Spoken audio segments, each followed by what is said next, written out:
Hi, everybody. It's not only Friday, it's also the first day of March. And thank you for spending a little bit of it with me tonight. A lot of ground to cover. Weather-wise, we'll talk about tornadoes for a variety of reasons and a few different reports tonight. High school basketball, just a little, of course, and a host of other news and information, as well as what appears to be another plea deal accepted on behalf of a McGoffin County man, one of two involved in the federal drug case, that being the case involving Jesse Merl Jr. and specifically Greg Howard, who has already, of course, taken his plea deal but is still awaiting sentencing. With that said, we have a lot of that to get to. We will talk about the weather forecast in a few moments, just to give you a glimpse ahead. We're going to dry up for the entire weekend, pretty much. Still going to be kind of a half and half scenario for Saturday and Sunday, and still a roller coaster ride as far as temperatures are concerned, but it's 1st of March. We should expect that in Kentucky. We'll talk about that in just a few minutes. Weather-related reports, though, before that, all three of these following focusing on tornadoes, at least in part. The statewide tornado drill for the state of Kentucky is set for this coming Wednesday morning at 10:07. Wednesday will be March the 6th and annually held at this time. Of course, schools and businesses and, of course, citizens asked to participate and prepare yourselves for tornadic activity, which, as we have learned over the past, what will be 12 years tomorrow, no one can consider themselves immune or safe from tornadoes, which can develop, as we have seen, certainly in the hills of eastern Kentucky. Yes, tomorrow, March the 2nd, marks 12 years. 12 years since we all woke up to a new world. 12 years tomorrow. Statewide tornado drill again Wednesday of this coming week at 10:07. I'll remind you about that. Meanwhile, the governor today was visiting the western part of our state, dedicating 8 new homes for tornado survivors from the December 2021 storms. The governor was in Mayfield earlier today to present more than $21 million in awards for high-speed internet and economic development, and as well helped dedicate 8 new homes for tornado survivors. Over $21.5 million has been committed from the fund to construct or repair 300 homes. And so far, 184 home building projects, he says, are completed, under construction, or approved to start construction. Launched just days after the tornadoes in December of 2021. The fund has raised over $52 million. Over 150,000 people and businesses have donated, and that money has helped pay for everything from funeral expenses for the families of those who were killed and providing assistance to survivors as well as local farmers, and the remaining money will be used to build homes. Since those tornadoes hit, 130 new homes have been built in Graves County, 50 businesses have been built or repaired, and today, again, 8 new homes were turned over to families. While Greg Howard has already accepted a plea deal with federal prosecutors, as I have reported to you here, and Heather in the Sagersville Independent, his co-conspirator appears to have also as well now done the same. The two named in the original 17-count indictment, of course, have been in federal custody. The investigation began with the McGoffin County Sheriff's Department, Sheriff Bill Meade, who also as well utilized the help of federal authorities. 17-count indictment for distribution of oxycodone. Greg Howard, back in February the 13th, took a plea deal with federal prosecutors, facing anywhere from 20 to 30 years in prison. He changed his not guilty plea to guilty and signed an agreement pleading guilty to count 17 of the indictment, the rest of those counts being dismissed against him, with, as we understand, being recommended to serve what we believe a 15-year sentence. That has been a number that is yet to be confirmed per official sentencing, which will take place later on May the 23rd, when Howard is officially sentenced before a federal judge on that one count. Again, facing originally up to 30 years and a $2 million fine. Since then, we have learned today that just this week, his co-conspirator Jesse Merl, who was named in the same indictment, is going to enter an official plea of guilty, changing his from not guilty to conspiracy to distribute a quantity of pills, oxycodone, with the state moving at sentencing to dismiss counts 2, 3, 5, and 5 of the indictment, leaving him to plead guilty to, as Howard did, a single count of the indictment. The United States, in agreement, will not bring additional charges against Merl based upon evidence in its possession at the time of the execution of the agreement. and arising out of the defendant's conduct with the Eastern District of Kentucky unless the defendant breaches the agreement. Essentially, Merl Jr.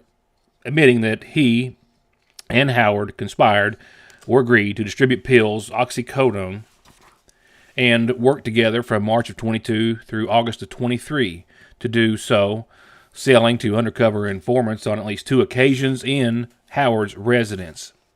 The statutory punishment for the offense is imprisonment of up to 20 years and a fine of up to $1 million for Merl and supervised release of at least 3 years. While the plea agreement that I have before you, or the motion for him to change his plea, goes through stipulations such as Merl not being able to file a motion for a decrease in the offense after he made the agreement. He waives his right to appeal the guilty plea and conviction, and also it says that if Merl violates any part of his agreement, the United States can void it entirely. The agreement, however, does not list the actual years that they have agreed right now tentatively for Merl to serve. We will learn that on June the 7th when he makes an appearance before a federal judge in Lexington, Kentucky. Again, Howard's sentencing set for May the 23rd, Merl's for June the 7th. I'm going to save a little extra time to go through some basketball in a few moments and then your weather. So right now, let's go ahead and jump over to tonight's McGoffin Farm Bureau calendar. And guess what? Birthdays to begin. Regardless of what season it is, you can always find fan favorites of the Ville, Salyersville, at the seasonal shop. For the dudes, Duke and Cannon, Turn Rose, and more. And always something for all the Hornet fans. And for all the ladies, it's always Wildcat season, and it all changes daily. That's why you always have to make a stop at the seasonal shop just next door to Fraser's Prater Drug Store. The best place for all your prescription, over-the-counter, and Radio Shack needs, with some of the very best hometown lunch specials and treats. They're a pair like you can find nowhere else but in Salyersville. Atrial fibrillation is one of the more common rhythms we see. AFib is an arrhythmia of the heart where the top part of the heart is beating erratically and out of sync with the bottom part of the heart. The electrophysiology service is made up of a team of healthcare providers, and that includes an electrophysiology lab where we're able to do procedures to help repair heart rhythm problems. When a patient becomes heart rhythm free, it can really restore their life. ARH, more for Appalachia. I believe in Kentucky.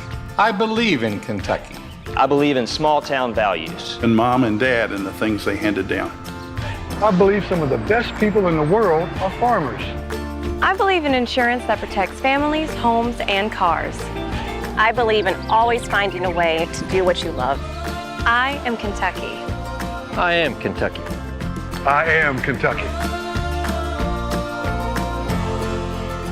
Salyersville National Bank hopes to help you start the new year with financial freedom and peace of mind. From new services like Apple and Google Pay with your debit card to their more than century of being dedicated to being your personal or business banking institution, they're here for you with digital, phone, or in-person banking at both locations.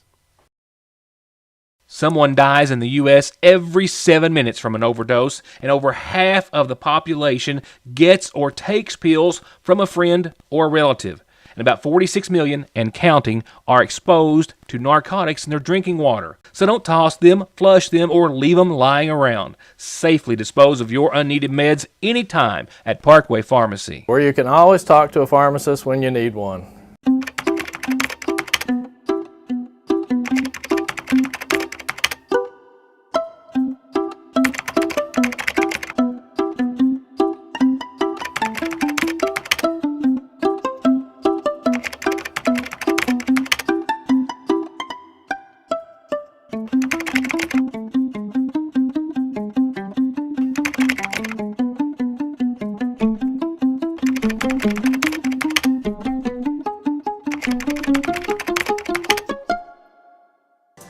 Starting with Judy Hampton, it says, like to say happy blessed birthday to my sister-in-law Judy Hampton. This is from Dottie Judy.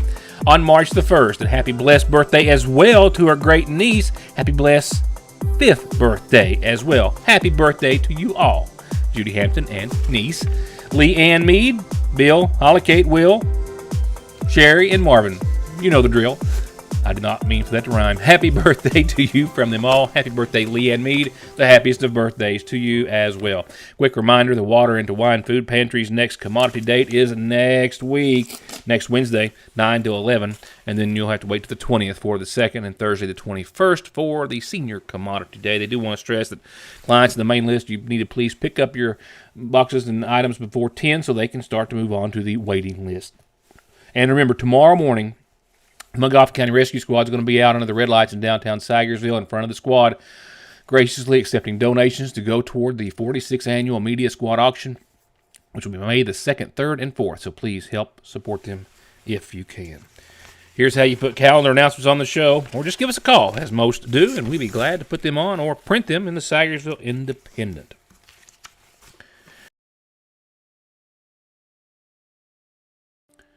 From there, one last announcement this evening. This was asked to be read in loving memory of R.C. May, who passed away on March the 2nd of last year. Greatly missed and remembered by family and friends.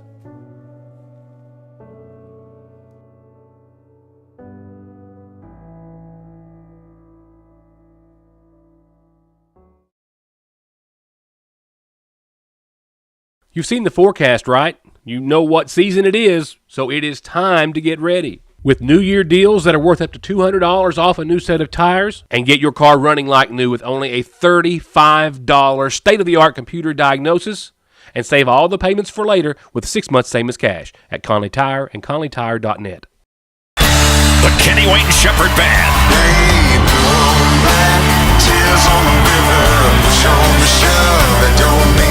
Live in concert. Dirt on My Diamonds Tour. March 7th. The Mountain Arts Center in Prestonsburg.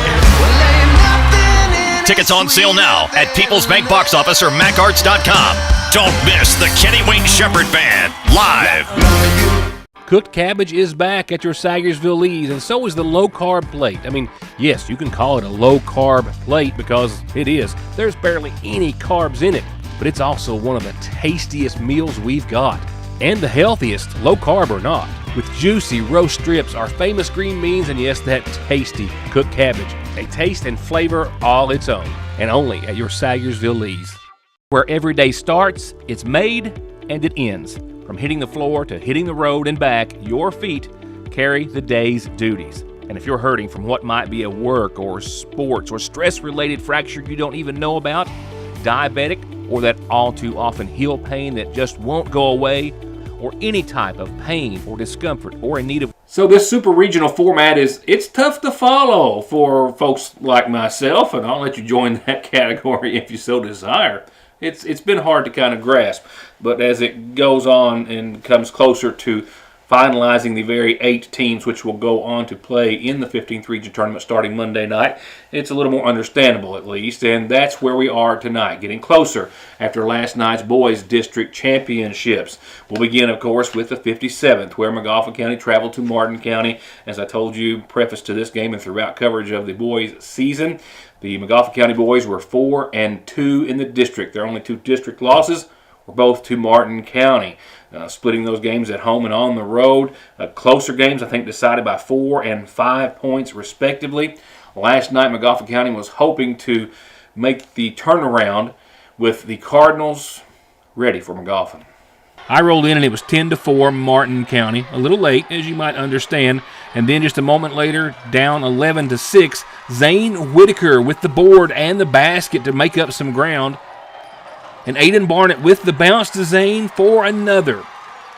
And Ethan Salyer stripped it away and glassed this one in as Montgomery County took the lead. And Aiden knew Zane was hot, and he hit the 3 to make it a 13-15 Montgomery County ball game. And off of a missed Cardinal shot, the Hornets with the ball. And Aiden from the top, a 5-point Montgomery lead. Ethan Salyer +2 to end the first quarter. Montgomery County outscored Martin 20-17. The Hornets also outscored the Cardinals 26-18 in the fourth. But it was the middle 2 quarters where Martin County outscored Montgomery a total of 48-27 in the second and the third. and left the Hornets in the hole by 10 at the final bell. Ethan Salyer had 10 for McGoffin County, Grayson Whitaker 11, Aiden Barnett 23, your leading scorers. Zane Whitaker 29 points and 4 3-pointers, but again, 10 points shy. While Martin County's Braden McKenzie had 18, Luke Hale had 17, David Sturgill 15, and Maynard had 12 with a lot of big defense to go along with them. And with that said, here's how it's breaking down from thereafter. We, of course, have now Martin County for the third time in a row, the 57th district champion. Floyd Central won the 58th over Lawrence County, 71-57. Pikeville won the 59th over Shelby Valley, 69-36. And then the boys, Pike Central 99 to Belfry's 31 in the 60th. So Martin County, Floyd Central, Pikeville, and Pike Central, all district champions, all are assured spots in the region, 4 of half of the final 8, which will start the region after, of course, all of the playing games and district tournaments. And with that, we have, of course, still playing games, one of which will be now involving McGoffin County, who lost last night. The Hornets host Prestonsburg tomorrow, 7 o'clock, here at home. Other playing games to be decided tomorrow. Paintsville at Lawrence County at 7:30 tomorrow night. Betsy Lane at Belfry tomorrow night at 8. Johnson Central at Shelby Valley tomorrow night at 5:30. In the girls, we, of course, had Central taking out Martin County, went for the 57th. You had Prestonsburg winning the 58th, Pikeville winning the 59th, and Pike Central winning the 60th. It means Pike Central won, boys and girls, by the way. With that said, those 4 teams are assured spots and still to play in.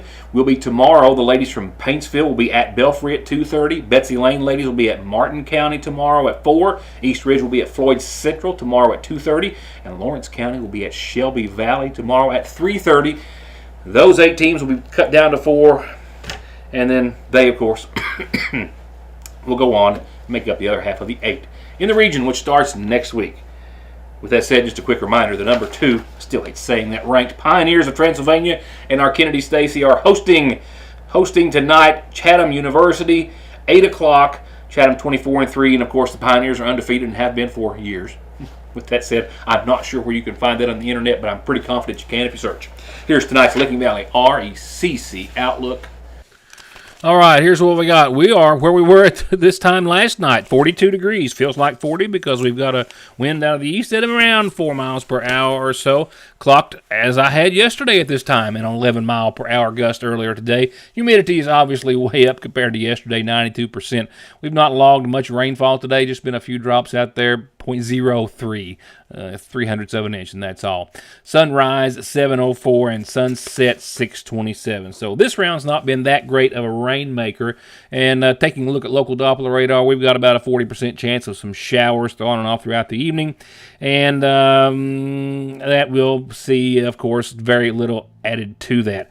Now, later on, we're seeing a gap right now. Later on, we could see some showers pick up during the overnight and maybe see about a half an inch on the high side. Just nothing really dramatic right now, but I don't think it's over as of yet. Just a very light rainfall thus far, a break, and then a little more, again, late tonight, early tomorrow. By 7 o'clock or so, I think it will just wane down to some drizzle and then just be gone.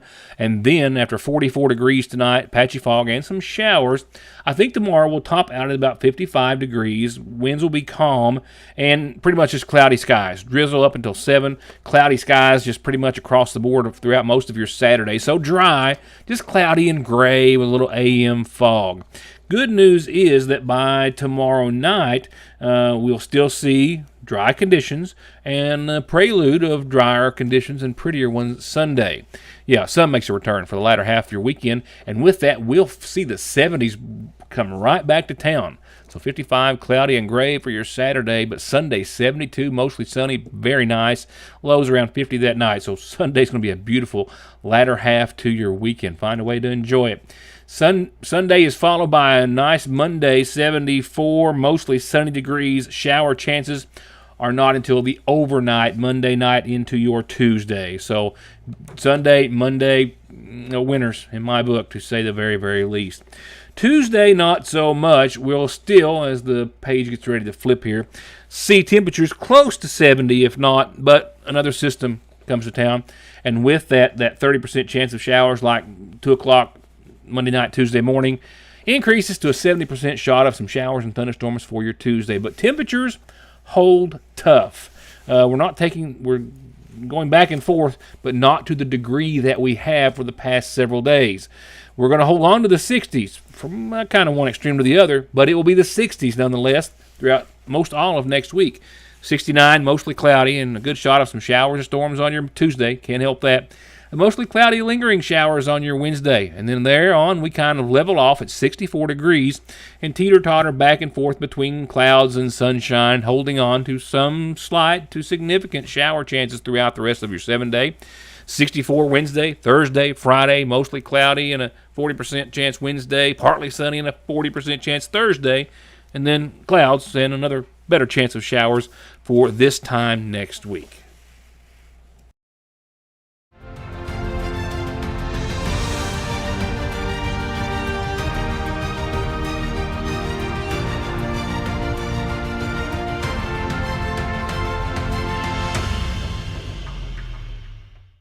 Thank you for watching. Have a wonderful weekend, and good night.